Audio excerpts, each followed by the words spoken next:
Berbagai topik menarik dikupas dalam dialog hari ini.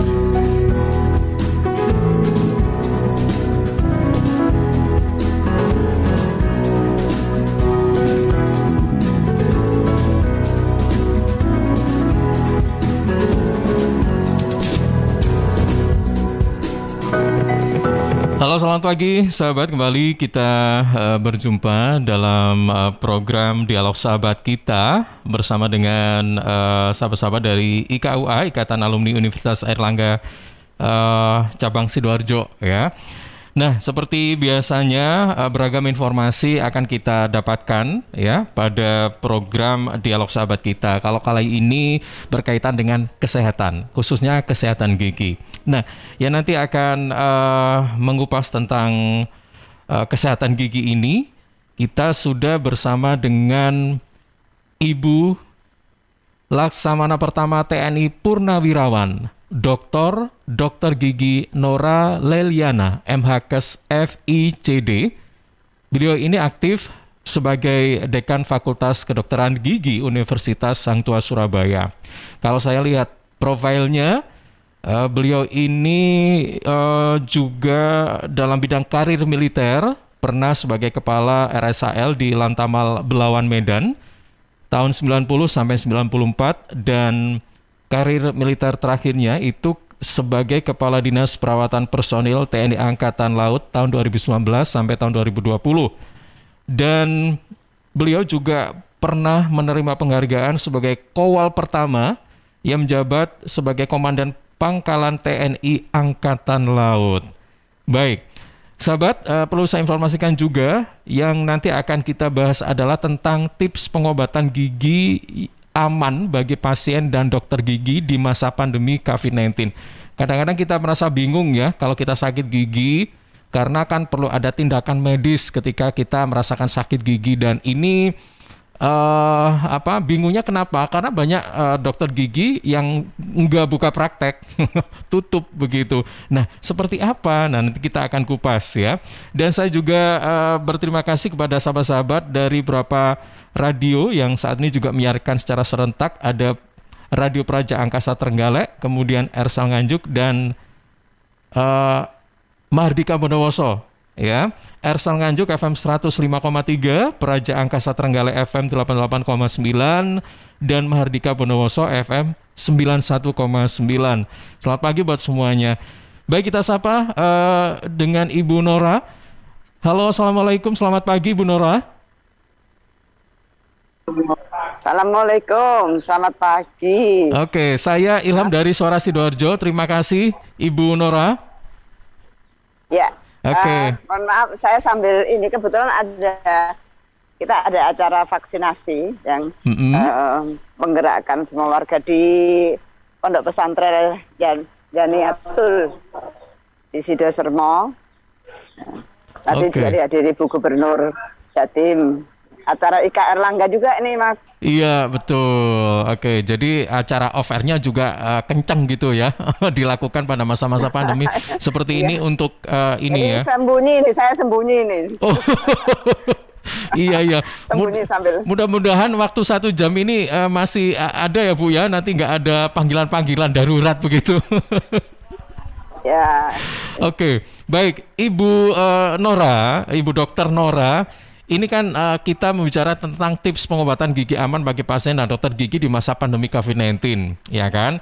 Tapi sebelum itu dibahas secara detail, saya ingin tanya Bu, sebenarnya adakah efek virus corona pada gigi? Sebenarnya ada atau enggak sih efek virus corona menyerang gigi gitu? Misalnya gigi kita jadi agak berubah warna misalnya, atau tanggal gitu, atau gimana? Mungkin ada nggak Bu? Oh iya, terima kasih Mas. Jadi begini, kalau efeknya secara langsung tidak ada, ya, tetapi bahwa yang kita bahas adalah kita takut untuk berobat gigi. Iya, betul. Masa pandemi ini. Jadi bagaimana cara mengatasi ketakutan tersebut? Itu ketakutan tersebut. Takut bukan hanya pasiennya, tapi juga dokternya juga takut juga. Iya, gitu kan? Sama-sama takut jadi sebenarnya. Ini dua sisi ini takut gitu. Terus bagaimana cara mengatasinya? Nah, kita tahu bersama bahwa coronavirus ini bisa dilawan dengan imunitas tubuh kita. Oleh karena itu sekarang kita ini pada masa perang ya, menurut saya, karena saya ini tentara. Jadi saya bukan hanya dari saya saja, beberapa pernyataan baik dari Presiden, Panglima TNI maupun Menteri Kesehatan sekalipun menyebut bahwa kita ini sekarang dalam suasana perang.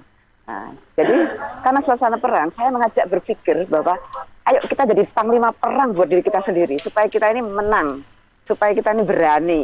Nah, ini yang berani dan menang gitu, bukan hanya sekedar berani tapi kalah, tapi berani dan menang. Bagaimana caranya? Nah, itu yang akan kami sampaikan di sini. Ya. Oke, baik. Ya. Nah, kira-kira ini bagaimana Bu? Karena kan sama-sama takut ya. Tadi sempat disebutkan kalau kita merasa ada pasien yang merasakan sakit gigi gitu ya. Mungkin tidak harus langsung ke dokter gigi sih sebenarnya, karena mungkin ada beberapa tindakan yang bisa dilakukan oleh pasien itu sendiri gitu. Kecuali mungkin kita merasakan ada saat-saat tertentu yang memang nggak bisa ditanggulangi sendiri, tapi harus perlu tindakan dari dokter. Nah, kira-kira jenis sakit gigi yang kayak apa sih yang memang harus kita atasi sendiri kayak gitu?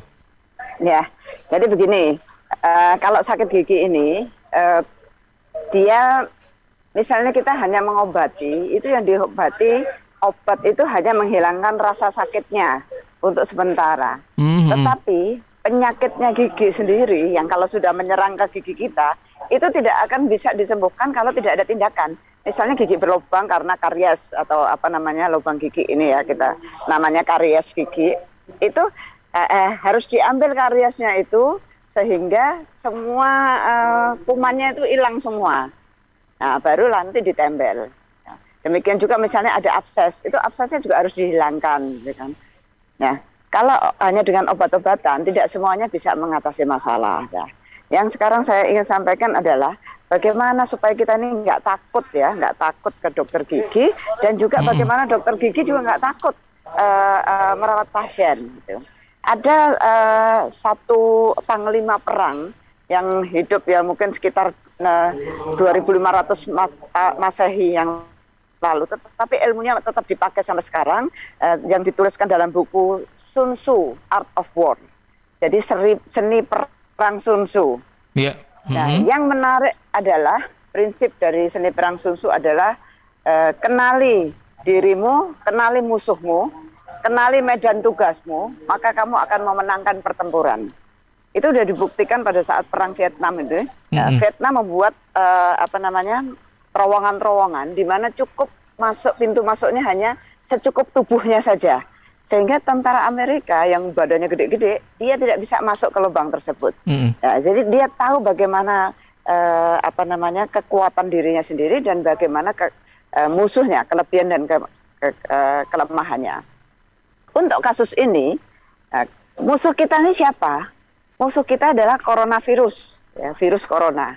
Nah, virus corona ini kita harus tahu apa kekuatannya dia dan apa kelemahannya dia. Nah, ini yang harus kita pahami. Kalau kita tahu kekuatan dan kelemahannya dia, kemudian kita tahu juga apa kekuatan dan kelemahan saya, kelemahan diri saya, dan bagaimana situasi di medan saya. Medan tugas itu kalau dalam hal ini kita bicarakan adalah praktek dokter gigi. Ya, bagi dokter gigi, praktek dokter gigi adalah medan tugasnya. Bagi pasien, praktek dokter gigi adalah tempat di mana dia akan berobat. Nah, 3 hal ini yang harus kita kuasai. Oke, saya langsung saja supaya nanti juga takut kalau misalnya nanti ada gangguan sinyal dan lain sebagainya. Pertama, kenali musuh kita. Musuh kita adalah coronavirus. Apa sih kekuatan dari coronavirus? Ya. Apa kelemahannya? Kekuatan dari coronavirus adalah dia mudah menyebar, ya, sehingga terjadi pandemi. Sebetulnya penyakit menular ini banyak ya sebelumnya yang terjadi, mau HIV, mau hepatitis, mau virus SARS dan lain sebagainya. Itu juga mudah menyebar juga gitu kan kekuatannya.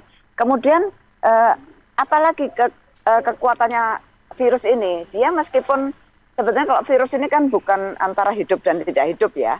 Dia tidak bisa hidup seperti bakteri yang berkembang biak ini, tetapi dia memerlukan inang, ya, inang. Ya. Ini salah satu juga kelemahan dari virus ini. Jadi dia kalau nggak ketemu inang itu apa ya, tempatnya kayak misalnya kayak bunga itu ada pohon itu ada potnya ya, ada pot, ada tanahnya. Kalau nggak ada itu, dia juga nggak akan bisa hidup. Gitu. Jadi dia perlu mempunyai tempat hidup, gitu kan. Nah, tempat hidupnya itu ada di mana? Ada di belakang hidung kita ini, ya, gitu, masuk gitu. Nah, itulah salah satu kekuatan dia. Dia bisa hidup masuk dalam tubuh kita ini. Nah, kalau untuk masuknya itu apa yang membawa masuk? Harus ada yang membawa masuk. Yang membawa masuk adalah tangan kita. Oleh karena itu kita ini pakai masker, ya. Sebetulnya pertama adalah tangannya tidak gratil ya, kan kita suka megang-megang muka gini. Iya. Nah, jadi kalau dengan ini kita sudah terlindunglah hidung dan mulut kita. Kemudian juga masker ini melindungi kita dari dia bisa dengan splatter, droplet atau aerosol ya, dia bisa menular. Ya, itu kan kekuatannya dari virus tadi. Kelemahannya apa? Kelemahannya juga kita harus tahu. Kelemahannya itu dia sebetulnya gampang sekali mati. Gampang sekali mati. Pakai air sabun, colek sabun, gampang mati ya. Karena dia memang tubuhnya itu kan ada 3 lapisan. Lapisan terluarnya lapisan lemak yang mudah sekali larut dengan pelarut lemak. Gitu. Kemudian dengan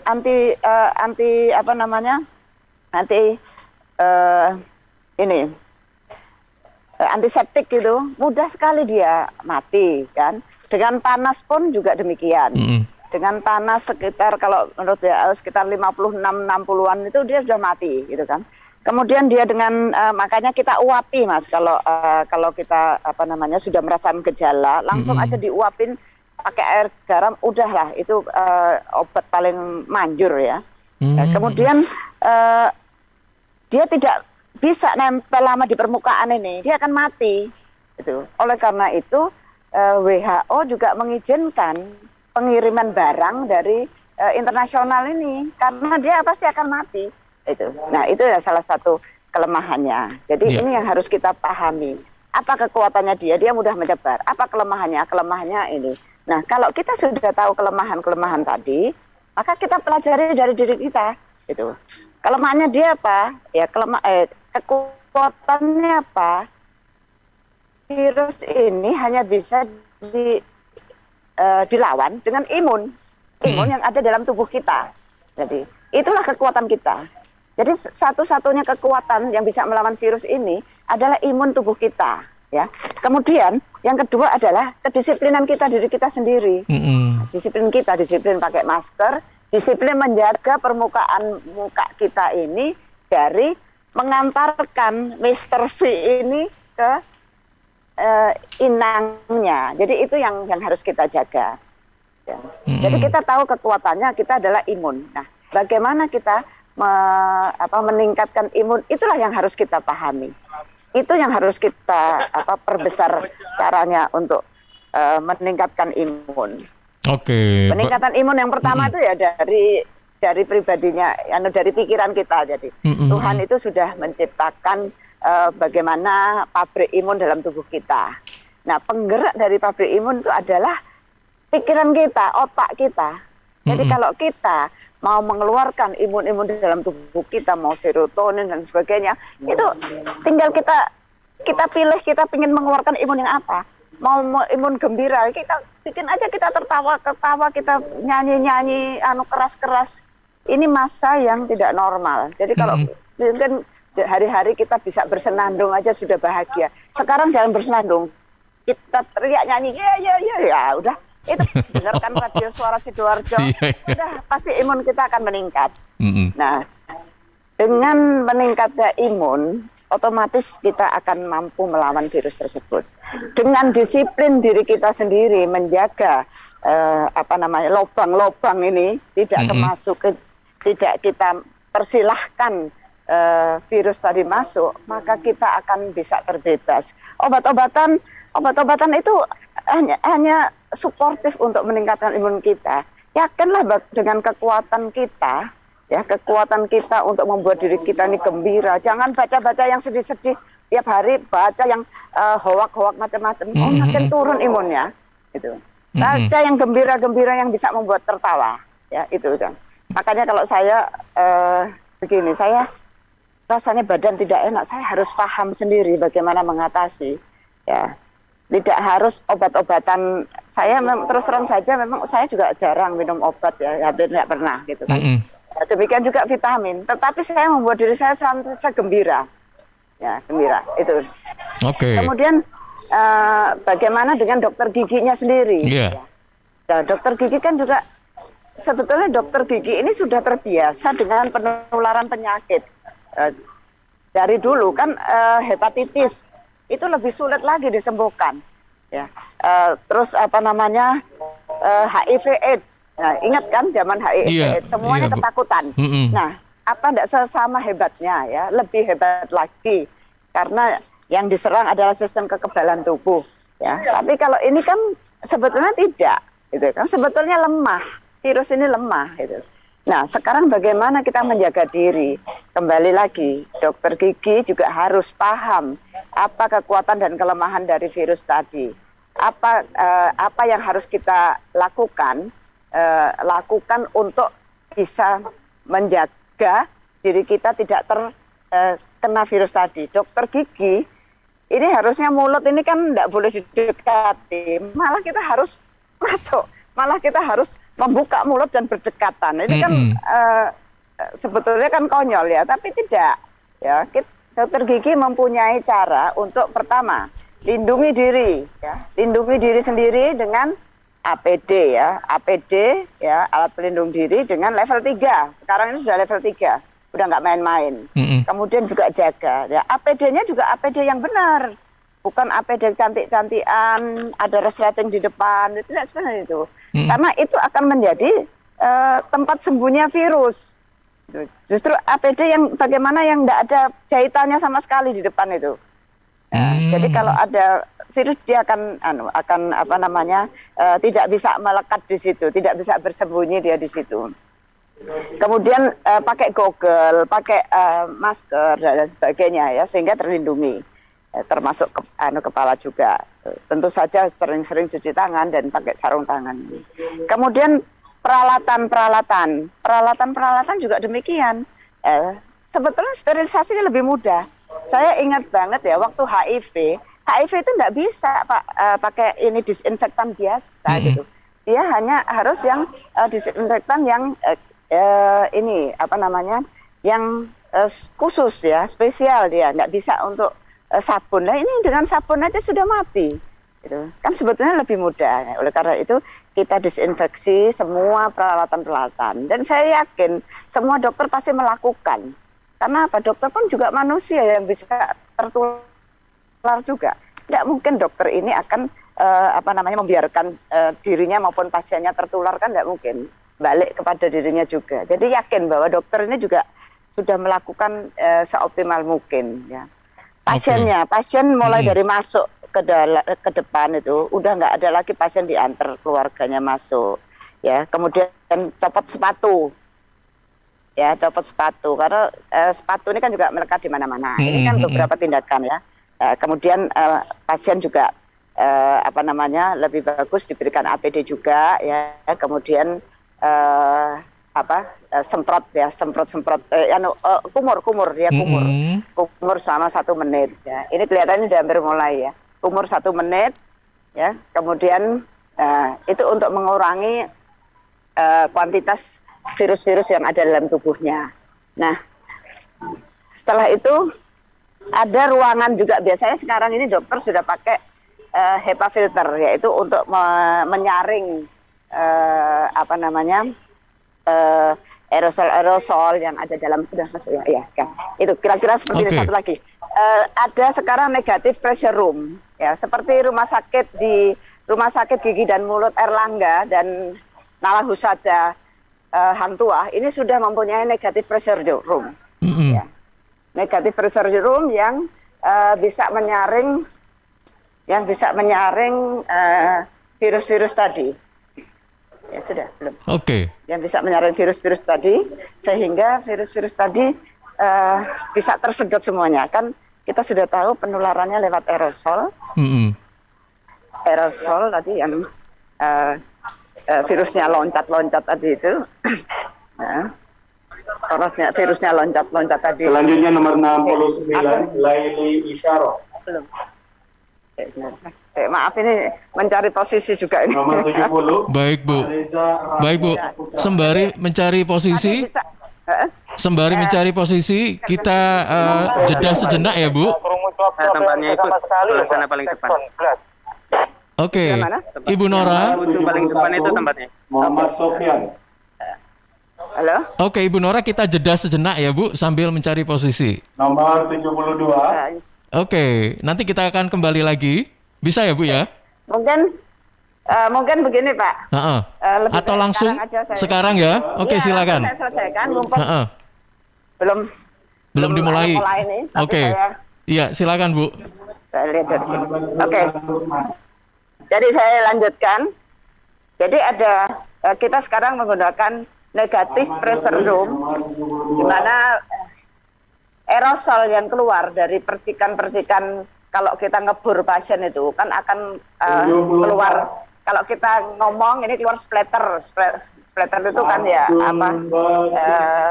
apa namanya, kalau kita ngomong itu kalau muncaratan ludah maksudnya? Iya, percikan ludah itu pakai payung, kalau ngomong pakai payung supaya terhindar dari percikan ludah. Nah, sudah dekat ya? Ya, saya silakan di sini. Saya ke sana depan. Ya, nanti tempat duduk. Langsung di tempat duduk kan? Yang paling ya udah, oke, kasih.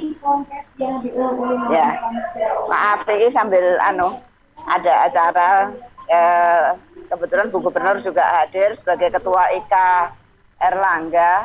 Jadi ini kan acaranya Ikatan Alumni Universitas Erlangga. Iya, betul. Kita berupaya untuk vaksinasi sebanyak-banyaknya. Iya. Ibu Nora, satu pertanyaan, Bu. Kira-kira untuk masa pandemi ini memang dokter gigi menerima pasien yang butuh perawatan medis nggak? Atau apa begitu? Atau disarankan dirawat di rumah saja atau bagaimana? Ya, dokter gigi memang disarankan untuk tidak praktek kecuali untuk kasus-kasus yang darurat. Kasus-kasus darurat tadi yang memang harus ada tindakan, misalnya dia bengkak parah dan dia harus segera kalau bengkak ini kan isinya nanah ya, harus dikeluarkan nanahnya, itu perlu dokter ya. Itu boleh dilakukan, tapi dengan itu tadi perlindungan yang sesuai yang saya sebutkan. Dokter juga harus melindungi dirinya, pasien juga demikian. Sebetulnya pasien juga nggak perlu takut karena semuanya sudah terlindungi. Kalaupun ada penularan ya dari dia sendiri. Gitu. Kalau memang justru yang takut adalah dokternya, karena dokternya ini kan sudah pasti dia swab udah nggak mungkin dia kalau sakit dia untuk praktek. Satu lagi. Yeah. Tadi kita harus tahu kemampuan kita. Kalau kita sudah demam, misalnya tidak enak badan, ya udah nggak usah. Berarti kita harus menjaga itu imun kita sedang turun. Jadi kita harus paham bagaimana sebetulnya kemampuan diri kita sendiri, bagaimana kemampuan kita dalam melawan virus tadi, itu kita harus paham. Kemampuannya cuma dua lah. Satu adalah meningkatkan imun kita, tadi baik disiplin dokter ya maupun pasien. Yang kedua disiplin. Ya, disiplin ini benar-benar masker ini gunanya bukan hanya menghindari kalau kita kan sendirian ini, nggak ada orang ya gitu. Udah aku buka aja masker kita. Tapi tangan kita ini kan udah kemana-mana. Nah, karena tangan kita udah kemana-mana, tangan kita menyentuh muka-muka kita ini, gerakan pasti berapa kali Bapak menyentuh muka dalam sehari, kan pasti banyak. Yeah. Nah, kita hindari, oleh karena itu sebanyak-banyaknya kita cuci tangan, ya begitu menyentuh cuci tangan, supaya apa? tidak mengantarkan Mr. V ini ke dalam tubuh kita. Itu saja yang saya sampaikan. Saya rasa cukup. Mungkin ada lagi pertanyaan. Oke. Kalau misalnya kita sakit gigi, kebetulan kita mau periksa ke dokter gigi tapi tutup, Bu, apa yang harus kita lakukan, Bu? Bingung kan gitu loh. Ya kalau saya ngomongnya kalau diterimanya di rumah sakit Nala Husada Universitas Hang Tuah juga masih tetap buka praktek ya, Bu, di sana ya? Kita kasus-kasus yang seperti tadi yang sampaikan, kasus-kasus yang darurat, ya kita harus Pak tetap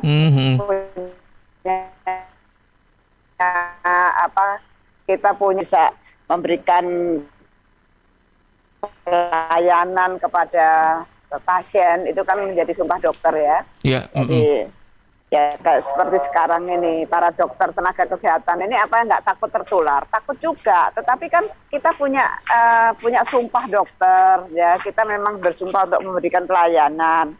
Oleh karena itu kita harus membekali diri kita dengan alat perlindungan diri yang sesuai untuk kasus ini. Itu yang harus kita miliki. Mungkin juga di Universitas Airlangga kan juga Rumah Sakit Gigi dan Mulut Universitas Airlangga FKG ini juga sudah memiliki negatif cluster room. Jadi tidak semuanya memiliki, tapi kebetulan kita memiliki. Itu. Oke, baik Ibu, terima kasih sudah menyempatkan waktunya untuk berbincang pada pagi hari ini. Oke, terima kasih Ibu. Atau kita akhiri mungkin perbincangan kita pagi hari ini ya. Oke, terima kasih Bu Nora. Selamat siang. Semoga semakin sukses. Oke, sukses kembali untuk Ibu Nora Leliana. Selamat melanjutkan aktivitas kembali.